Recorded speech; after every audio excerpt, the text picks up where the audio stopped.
Welcome to the Wanderlust Journal podcast, based upon great storytelling.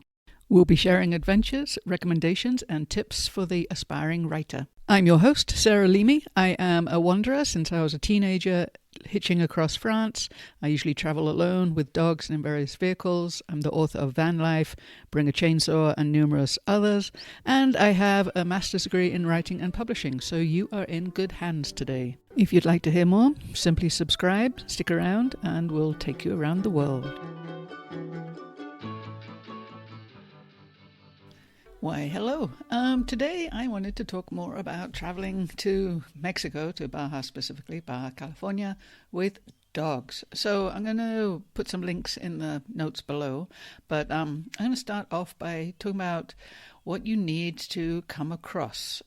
So what I found was that we needed rabies. That's basically pretty much the main thing that they ask for.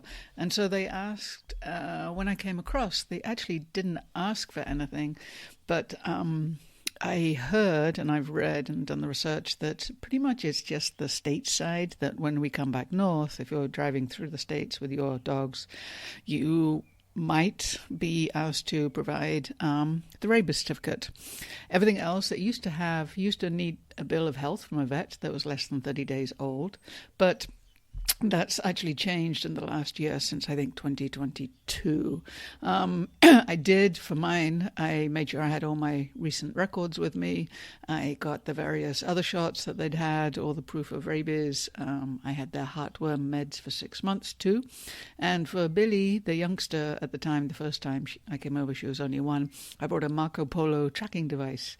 And it clips to her collar, and if she's out of sight for too long on one of these beaches where I've just let her wander free, I can turn on the handheld tracker and it shows me which direction she's gone and how far away it is. It's definitely worth the peace of mind because she is a bit of a wanderer. So we'll see how that goes now. I have a new puppy called Teddy, which you heard about in the last episode. He came from the dump in Mulegé in Baja California Sur. So that's a separate story. But I wanted to give you a little information today about traveling with dogs, what it's like. I found that on the whole, walking through towns with a dog on a leash, for me, is stressful. Why? Because there's so many street dogs. It's not like they're necessarily homeless or people-less, but there's a lot of loose dogs, and my dogs, if they're on a leash, weren't comfortable, you know. I mean, that leash reactivity, it's a serious thing. It happens whether you're in the States, whether you're in the West, whether you're in Mexico, whether you're on a beach, whether you're in a city. Dogs react differently when one is on a leash and one is not, or when both are on a leash. So that's one of my concerns, and that's something I've noticed, is that I tend not to walk dogs around town in Mulegé. I'm staying in Mulegé right now, Baja California Sur.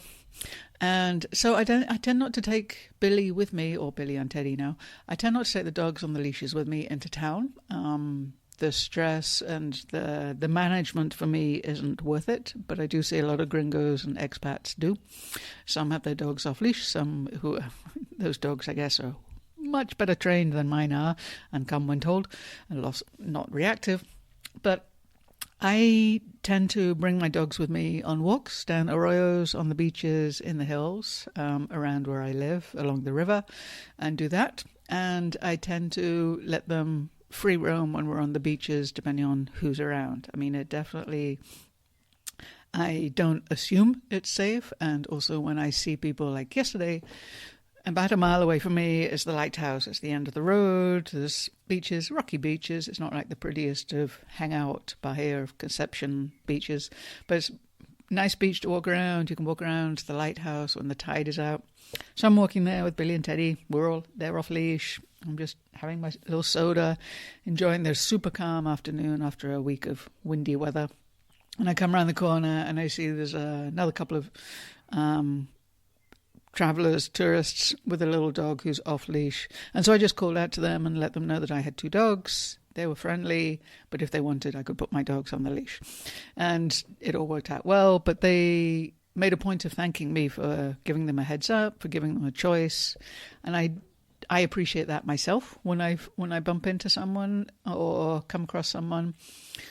That's partly my crap, because I have had a lot of very bad interactions with loose dogs, with aggressive dogs, but that was in New Mexico. And that was in a certain little neighborhood of New Mexico, which again is a whole other story. And actually, there's a couple of books about that, but you can find those. I'll put the links down below if you want to go there.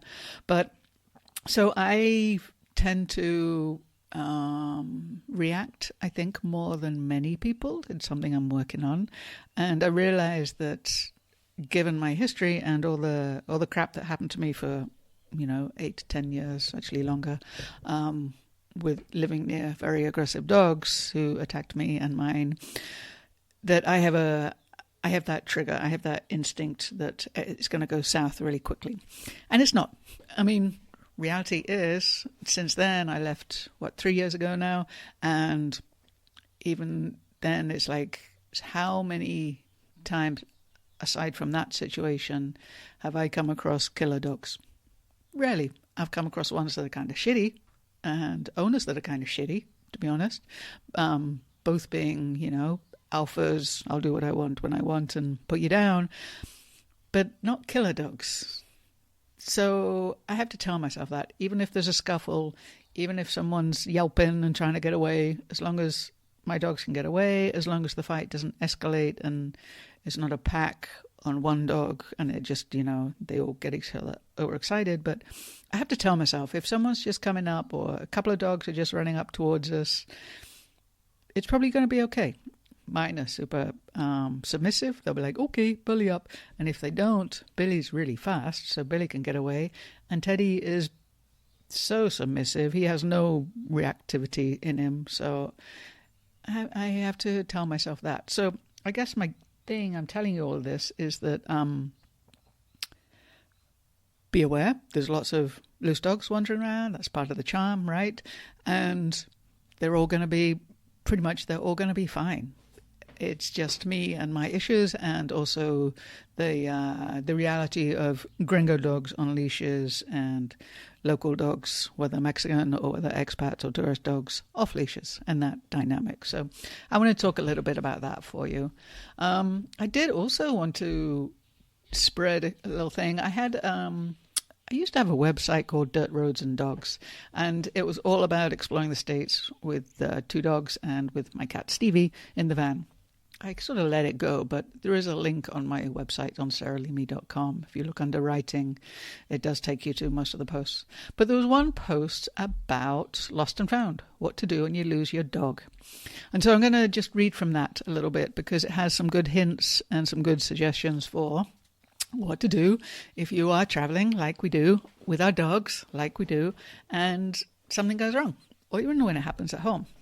Okay, so this is from Dirt Roads and Dogs. Losing our dogs. It's the worst nightmare, right? To lose a dog. To have Rosie or Harold disappear. I can't breathe when that happens. Rarely is Harold out of my sight, but it happens. And with that mama's boy, he's usually close enough to return within minutes. Rosie, though? Nah, she ran off once. It was a cold November afternoon, and we'd gone for a walk in the nearby mountains.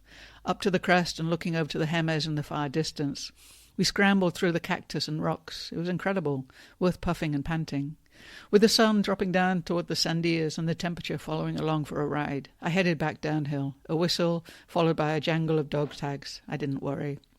It was only when we were within half a mile of the truck that I noticed it was only Harold coming back. Rosie? Nowhere to be seen or heard. Rosie! I screamed, I yelled, I cajoled, I clapped hands, I threatened to leave her. I yelled again, and nothing worked. The sun was low in the clouds, and it was cold. Did I mention that? Suddenly my bravado failed, and I stormed uphill along the trail, calling her name more and more desperately. Nothing. Back down to the truck with Harold within reach. I found I'd left the phone back at home. Shit, now what? I couldn't call my friends or neighbours to help search. Shit, what do I do? Harold sat in the front seat. I started the engine and waited. Sometimes that helps to get her attention. The sound of us leaving. But nope, nothing. It was getting colder and darker. Panicked, I threw my coat under a juniper near the truck with a bowl of water and a toy of hers, marking our spot. And then I drove home and got the phone, a stressed call to Mo and Katie, my friends and neighbours. They met me back at the mountain driveway, and I set off uphill. Katie went sideways, and Mo held the fort. Nothing. I strode back down half an hour later to the truck to see Rosie running towards me with half a rabbit in her mouth. "Be happy to see you," reminded Mo. "Don't be angry." "Rosie, Rosie, Rosie, you little bugger." "Hi, honey. Did you have fun?" Wag, wag, wag. Seethe, seethe, seethe. And last week, a friend on Facebook posted, "Javier is missing. Please look out for him." My poor friends had just adopted this foundling from a rescue, and he'd only been with them for a week. Less, I think. Javier was a small pitty mix with white fur and black patches and the most adorable underbite. And he'd run off one afternoon into the hills behind town where the coyotes live, and yes, the sun was setting and it was a cold February afternoon. Shit. I drove down to see my friends to offer help and suggestions, and on the way I'd walked the ridgeline with Harold and Rosie calling for the dog, searching the mesa for a little white blob in the distance, but nothing, no luck. Back at their home, we sat on the porch and talked, and she was terrified, feeling guilty and lost. I started throwing out ideas, all those suggestions I'd known from working at a shelter and helping local rescues over the last years. I described how the adrenaline takes the dog fast and uncontrolled until they just can't maintain that level of panic. The dog will then stop, catch its breath, and hide until the adrenaline leaves the system. From what I understand, the pup will then backtrack, using its own scented trail, and return to the last place he'd been. The car? The crash? The home or yard you'd been visiting? Scent is key. He'll backtrack. So what do we do with that information, though? Does it really help? Yes, and here are some of the ideas. Leave a coat or a blanket of yours at the place where you last saw your dog. It will give him a grounding point, something familiar in a scary situation. Hide the blanket under a tree with some shrubs, perhaps. Make it a safe haven, out of sight. If you can, leave your vehicle there again. It's a point of reference. Talk to the neighborhood near where you last saw him. Give them your number and ask them to keep an eye out on your blanket, but don't react. Just call if the pup shows up. Leave a bowl of food and water if you can. Call your friends. Let them help. We want to. We will. It's not an imposition, honest. Use social media and again tell your community. Give them photos and phone numbers. However private a person you are, it doesn't matter. Reach out. Are you close to home? Close enough to walk back and forth a few times to create a scented trail home? Do it. If you are, then you can also do this. It's weird, but it works. You know how I keep mentioning scent? Well, go home and fill a bucket with your dog's poop. Then create a trail home with a scattering of dried poop. Yes, it works, and it'll make you laugh too. Or you can pee. Do a little scent trail of pee.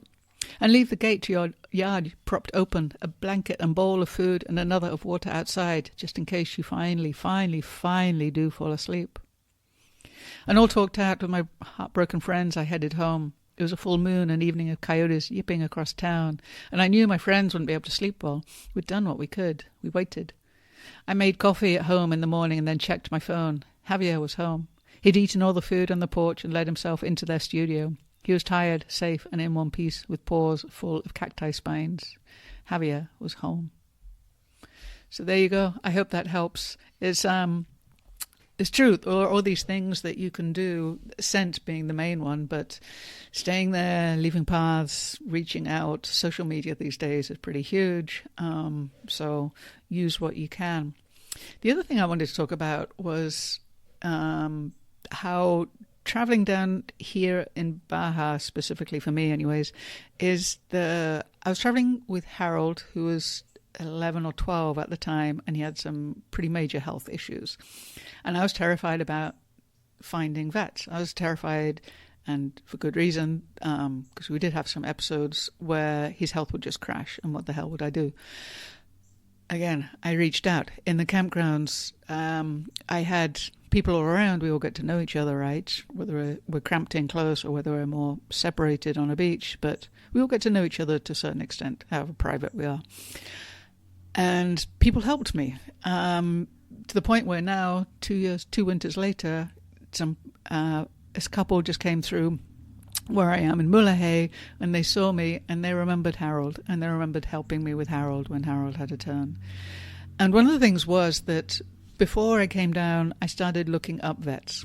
And so I did have a resource of vet clinics and WhatsApp. Definitely use WhatsApp if you're coming to Mexico. It's the way people contact each other more than text or more than social media or Messenger or anything. Use WhatsApp. But so I saved a lot of that information on my phone. I had the WhatsApp vets phone numbers for each of the different places. If you speak Spanish, easy. You can text in messages and send texts that way. And if not, I recommend you download Google Spanish to your phone. And again, do the same thing. You can write into the Google Translate what you want, translate it, copy and paste it, and put it into the WhatsApp or within your own phone. So super easy. In Mulegé, we have a health clinic that's here generally November through April, and it's Tuesdays and Thursdays morning. And I've put a link down below. In Loreto, I found a couple of vets. In La Paz was the main vet who I drove from Todos Santos. So I drove a few hours one time to get Harold in because they had someone who was a neurologist, and so they could work with his the issues, his brain tumor and stuff, and what he needed, and take tests. So there really is a good setup. But again, I'm still worried. Now I have 2 dogs again, and I still get worried because there is no 24/7 healthcare, vet care here, and I am not a medically minded person at all, so that worries me. I do want to talk to Maria from Mulegé Animal Rescue. She's one of their health medical resources who has a lot of good information, and I'll probably try and do an interview with someone, maybe Deborah from the Paws Clinic in Mulegé too, about what we can do, how we can prepare ourselves, what we should bring with us in a health kit, and that kind of thing. So those are my thoughts today for traveling in Baja with your dogs. I hope it helps. I hope you have fun doing it. I hope you keep doing it, because we can. It's such a joy. It really is such a joy seeing the dogs run around in Los Pulpos. Is that how I say it? Let's see. Campo Los Pulpos, just south of San Felipe, for example. I stayed there and I rented a little casita on the coast as a treat. And I remember, again, this is from my notes, I pulled into the gravel driveway and checked the directions, take the right fork, head to the front left of the main house, which looks like a castle, park in front of the small grey building on the bluff, and what a bluff. Oh, wow. It was great. Below was a sandy road that had been cut into this cliff edge, leading to 8 larger houses right on the beach. And I woke to gulls, mourning doves, the sound of waves and wind, no radios, no construction. I could let the dogs out, make coffee, and step onto the porch. And it was early. The sun that first day hadn't even crested the horizon, but the peach glow filled the sky, and I sat and watched the day start. It was beautiful. And here's a little note from that time, from taking Harold off his meds. I'd gone to what in my mind was a really shitty vet in Santa Fe County, in Santa Fe, New Mexico, who just piled him up with a bunch of drugs that just knocked him out. So anyways, here's a little note from my Baja van life section in saralimi.com when I started a digital book. Anyway, Harold had slept well for once. I'd taken him off some of his meds because I'd noticed that within a day of taking them, he'd lost his sparkle. He wobbled and fell, looked constantly distressed and scared. And I didn't like the vet who prescribed them. Her vet tech had tried to drag Harold down the corridor by his leash. He was fully belly down on the floor, and she dragged him by his neck. He was a terrified senior dog, unable to stand on his own, so no, I'll never go back to them. Well, we took Harold off the pills, and he woke me during the night with licks and wagging tails. He got up and wandered round a bit and found me on the bench bed, gave me a happy snuffle and went back to sleep. We took the long way down to the beach, no shortcuts down the bank, and I held Harold on a leash until he became familiar with the route on his own. He was almost blind these days, and he needed a bit of help finding his way. Once it was in his memory, he did great. It took three walks. It was amazing. So he really took to it. It was really safe, and I have to say, taking my boy traveling around was wonderful. To go back to a beach with him in his last year. He was with me for about another 9 months after that. But to take Harold, who had been with me for 14 years in total, was beautiful. And then to take Billy, who was learning from him.